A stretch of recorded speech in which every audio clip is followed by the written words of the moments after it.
So much talk of AI and big tech today. Virtual worlds, what are they going to look like? When will we get there? Well, folks, we're not going there. They are coming here.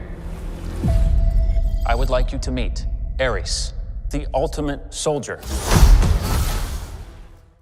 TRON, the Jared Leto movie. So, it's been 15 years since we've gotten another TRON movie with Legacy back in 2010, which I actually saw at the El Capitan Theater in Hollywood, on the Hollywood Walk of Fame. And it was raining, and that was actually pretty cool. I remember it, so it's kind of has like a little nostalgia for me because, one, it was, the first time I saw, a TRON movie in theaters because, well, I wasn't alive back in 82 when the original came out.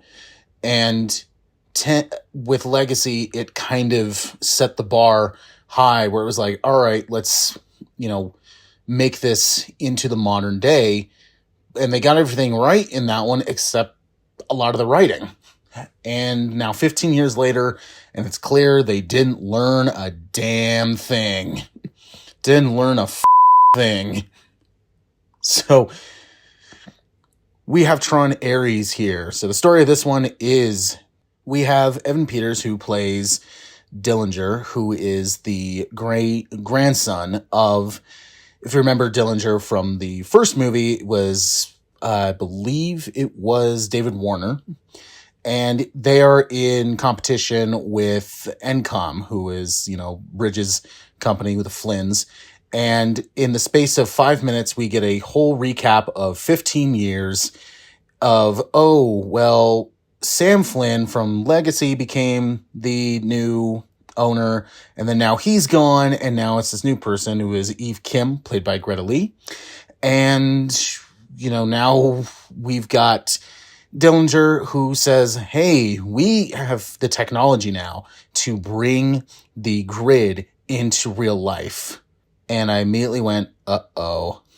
So now we got a competition between Encom and Dillinger on, who's going to get to the technical race first? And in there, they create Ares, played by Jared Leto, who says, yeah, I know I'm a program, but I want to live in real life. And, oh boy. One thing I was kind of noticing with the marketing is that they were just like, hey, it's a new TRON movie. And then the fact that Nine Inch Nails does the score for it, which I'll get into that in a minute, it was bigger than the actual thing. It was like, oh, it's another TRON movie. And then Nine Inch Nails is doing the score. And it was like, oh, okay, you're pushing more of the soundtrack than the actual movie, which, was a turning point because a lot of people were kind of going to see it because of that. But, whatever. So, positivity out of the way first. The visuals I thought were really cool and stunning. They definitely learned from Legacy, because the thing about Legacy was that the grid looked amazing. The only issues I had with the CGI was the de-aging on Jeff Bridges and Bruce Boxleitner when he was Tron. That was really the issue. And it was like, ew, because that was during a time when that stuff was still new. They didn't have that level of CGI yet where they could de-age. Now Disney does it all the damn time. So, they definitely don't do any de-aging here, which is nice. But while the visuals are very stunning, I'll get to the negatives later about that. Next up, Nine Inch Nails' score is awesome. I'm a big fan of Nine Inch Nails, so when it was announced that they were going to do the soundtrack, I was like, you know what? They're a good pick, because as much as I would love for Daft Punk to come back, they sadly retired, and I was like, you know what? They're the next best thing. I would say they can do it. And man, did they do it. Their score is awesome. And lastly, the action and cinematography are actually kind of cool. The action, they definitely took from the previous two films, and even some of the cinematography I thought was very impressive. Now, to the negatives. This has a lot of the same problems I have with Legacy, mainly with its writing, mainly with characters and story. Because the problem I had with Legacy was when it came to the story, it was kind of like, all right, this is kind of generic, you know, okay, we go there and then we're supposed to get back home kind of thing. And then the characters, it was like, all right, we're really only invested in these couple of characters. And this one has a lot of the same issues with that. Like the story, it's okay, it's the game coming into real life. I've seen that done a lot before, which is why I was kind of going, really? This is what you're doing with the story? And mainly with the characters, I was just like, okay, with Jared Leto, he honestly didn't, bug me as much as I thought he would. But it was still kind of like I really kind of don't have anybody to root for in this. And I think a lot of that had to do with the fact that they were focusing more on the visuals and not on the writing. And they're just like, it's a pretty light show and it's a pretty cool music video. And that's kind of, if you go back to Legacy, it was kind of the same thing. It was like a very pretty music video for Daft Punk's score. And with this, it's the same thing, both Nine Inch Nails.